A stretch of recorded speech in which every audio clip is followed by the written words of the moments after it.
हिंदू लोग 5 गौ को मानते हैं।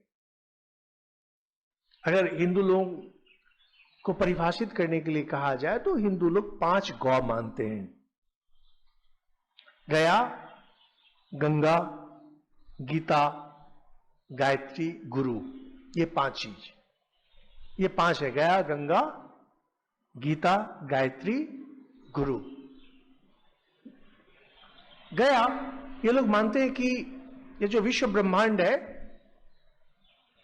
इसमें हम लोग सभी मरने के बाद भी यहीं कहीं रहेंगे, फिर वहां से नीचे आएंगे। यानी हमारे जो पूर्वज लोग हैं, अगर उन्हें मुक्ति नहीं मिल गई है, मुक्ति माने हुआ ज्ञान मुक्ति, जिसकी संभावना बहुत कम है, तो कहीं ना कहीं किसी लोक में, सूर्य लोक हो, चंद्र लोक हो, कहीं पर है, तो उनके प्रति मुझे श्रद्धा ज्ञापन करना है।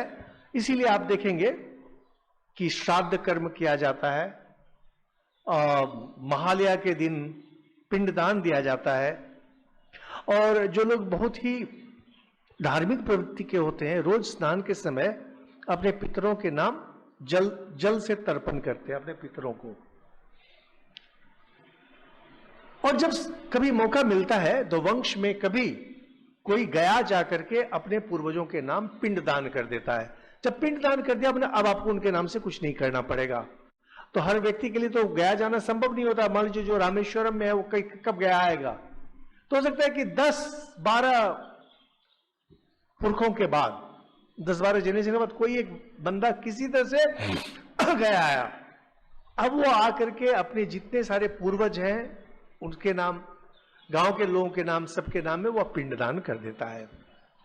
तो गया बहुत महत्वपूर्ण है। हरिद्वार, रामेश्वरम या जहां भी जल है काफी, वहां पर पिंडदान नहीं होता है, श्राद्ध होता है।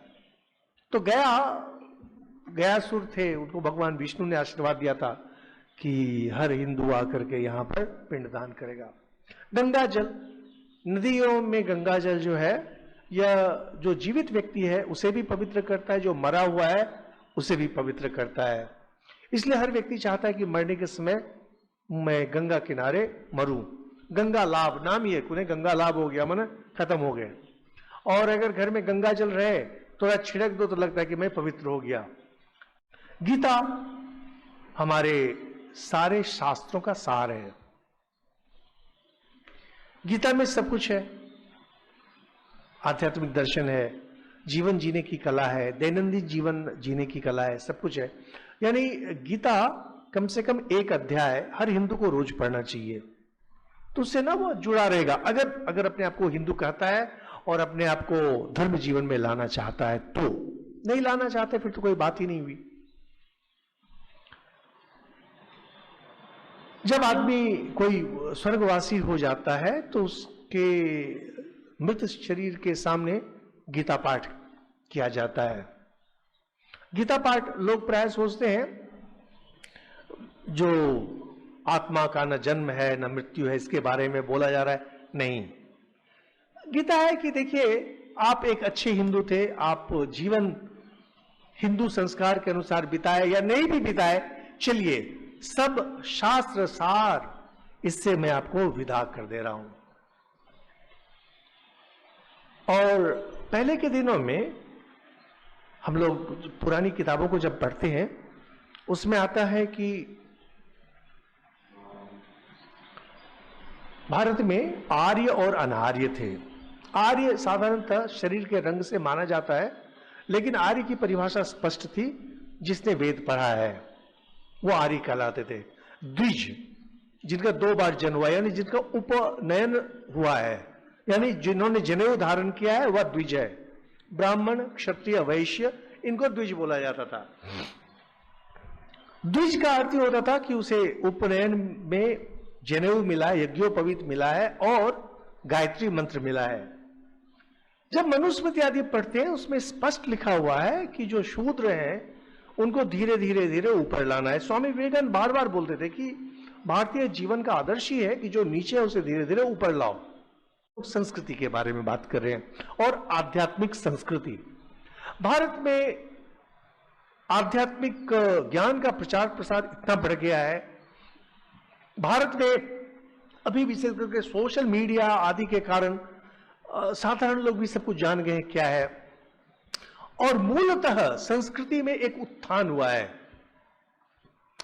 इसीलिए जो भी व्यक्ति अपने को हिंदू कहता है या जिसे भी आप हिंदू कहना चाहते हैं, सबसे पहले तो उसे आप गायत्री मंत्र दे दीजिए।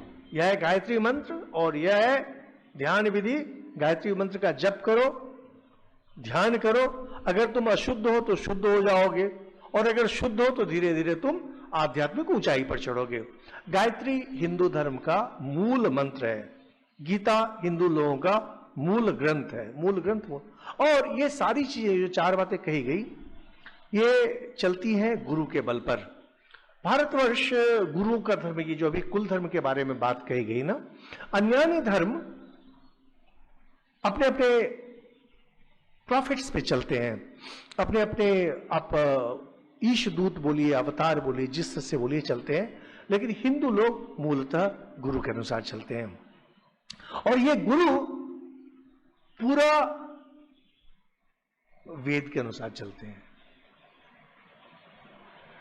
अपने वेदांत ग्रंथों में कहा जाता है कि गुरु उपदिष्ट वेदांत वाक्येषु श्रद्धा। गुरु के हर बात को हम नहीं लेंगे। हिंदू धर्म गुरु वचन पर चलता है, और यह गुरु वचन केवल वेदांत वाक्य हो सकता है। वेद और वेदांत के जो कथन है वह गुरु मुख से सुनना पड़ता है।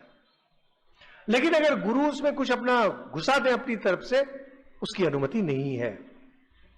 और अगर गुरु नहीं है, अब तो देखिए, पहले तो शिक्षा का प्रचार प्रसार नहीं था, पुस्तकें उपलब्ध नहीं थी, और वेद आदि पहले के दिनों में, आज से 400-500 साल पहले भी लोग सुनकर के ही वेद जानते थे। अब वह समस्या नहीं रही। वेद उपलब्ध है, उसके भाष्य उपलब्ध है, और श्री राम कृष्णदेव स्वामी जी या उधर दयानंद सरस्वती, इधर रमण महर्षि, इन लोगों ने वेद का अर्थ खोल दिया है। अब गुरु अगर नहीं मिलता है तो पढ़ सकते हैं, लेकिन आध्यात्मिक साधना के लिए गुरु का होना आवश्यक है। हिंदू धर्म इन्हीं 5 पर चलता है। एक छठा इसमें गौ आता है, गौ। लेकिन गौ उस अर्थ में पूजित नहीं है, लेकिन सम्मान किया जाता है, जिस कारण से गो हत्या, वध आदि इसको नहीं पसंद करते हैं। अब इसको लेकर के बहुत सारी बातें हैं, पहले था, पहले नहीं था। हम लोग उसमें नहीं जाना है। हिंदू लोग की यह मान्यता है। कल अगर यह मान्यता बदल जाए तो बदल जाएगी। और ये जो 5 बातें हमने कही, ये सीधे अध्यात्म से जुड़ी नहीं है, ये धार्मिक क्रियाकर्म है। धार्मिक क्रियाकर्म जिसके जरिए आप अपने आप को उच्च आध्यात्मिक तत्व से जोड़ते हैं। तो गुरु जब आते हैं ना, कोई शक्तिशाली गुरु, वो अगर आकर के कुछ बदल दे तो वो बदल जाता है। लेकिन अभी वर्तमान में जब आप पिछले 2000-2500 साल का इतिहास देखते हैं, तो आप देखेंगे कि ये 5 गौ, जहां पर सबसे पहले गया, गंगा, गीता, गायत्री, गुरु, ये जो 5 चीज है, यह हिंदू धर्म को एक सूत्र में पिरोता है।